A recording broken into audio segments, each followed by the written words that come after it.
On February 6th, 2023, two catastrophic earthquakes tore through southern Turkey and northern Syria. The first, with a magnitude of 7.8, brought widespread devastation, and just hours later, a second earthquake at 7.5 magnitude compounded the disaster. Gaziantep is a city that was located near the epicenter, bore the brunt of the destruction. Neighbourhoods were reduced to rubble, families were displaced, and lives were forever changed. The death toll rose to over 50,000 people, with tens of thousands more injured. I know that because as a photographer and a videographer, I was able to go out there with the British Red Cross and Stephen Bartlett in April 2023. In the aftermath of the disaster, the world rallied to help. The British Red Cross and the Turkish Red Crescent were among the organisations that mobilised immediately, providing aid to survivors, and thanks to the generosity of donors, they raised over £30 million to support the relief in efforts in Turkey and Syria. This was funding for emergency shelter, medical supplies, food and clean water to the affected regions, and I saw this firsthand when I was there with Stephen. Today, Gaziantep is a testament to human strength and solidarity. Its people continue to rebuild their lives. It all came about from a LinkedIn post that Stephen made saying that he wanted to donate $100,000 across the year to multiple charities. The first charity was to the British Red Cross, which was over $30,000. They then invited Stephen to come out to witness firsthand the disaster and to then also capture him in and amongst, interacting with survivors and families to really add a perspective to what had happened, and to use his social media presence and influence to hopefully spread awareness of what had happened so that people could donate and share the cause on every platform on social media. One of the times where social media can be a very positive thing. There was a couple of things that really stood out on this trip because it was something that I'd never done before. And I really wasn't sure if I'd be able to handle it on an emotional level because of the devastation. And I'm sure you can see from the imagery, I was capturing video and some stills. Got to go to soup kitchens and hospitals where they were making food for people, saw the temporary accommodation that was being provided. And it just feels almost unfair that we get to leave after all this. We get to sort of go around on a bus and go to these different camps and these different cities that have been hit by such awful tragedies that no one could have predicted, and then we get to go again.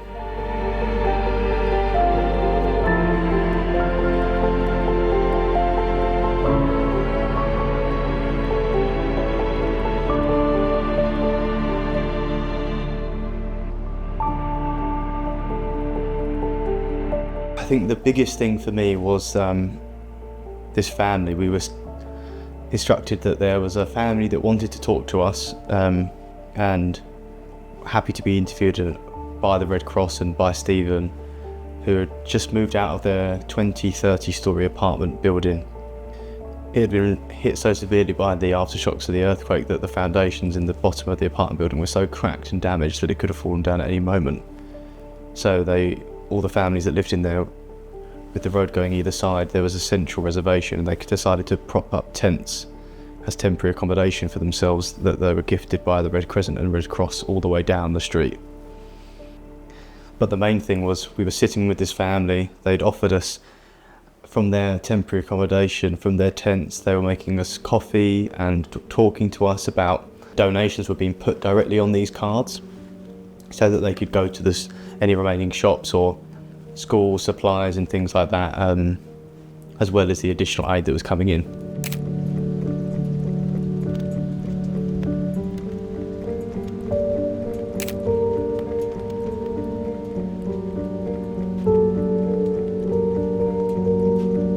But after we were sitting there having tea and talking, and we were filming some interviews and taking some photographs, this car came rushing down the road from maybe a few hundred yards beeping.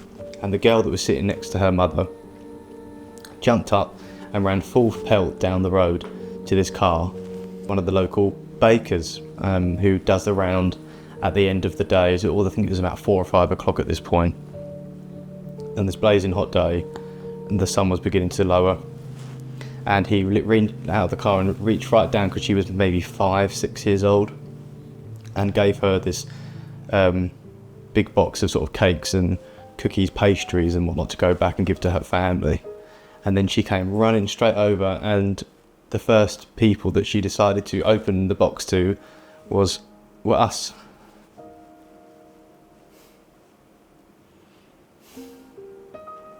And I had my camera in my hand and I'm trying to film these interactions and things, and after everything you've been through as a little girl and a family, the first person you come up to is us. People that you've only met for 20 minutes. And then she distributed them out between all of us that were there, from the Red Cross, the Red Crescent, her family, and I think about it all the time.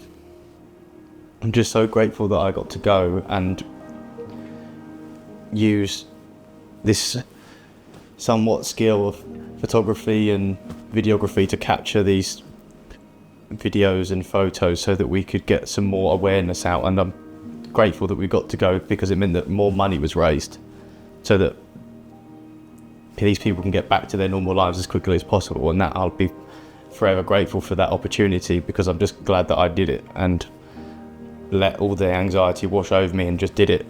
And that moment, I think, solidified that, and it has since. I think about it almost every day. I think we could all use a little bit more of, and that's kindness, and understanding and generosity. So much of this infighting and you're this, you're that, you're one of them, I'm one of those, all this bullshit, and then you forget that when you strip that all away, just people, really. But yeah, not sure how else to say, but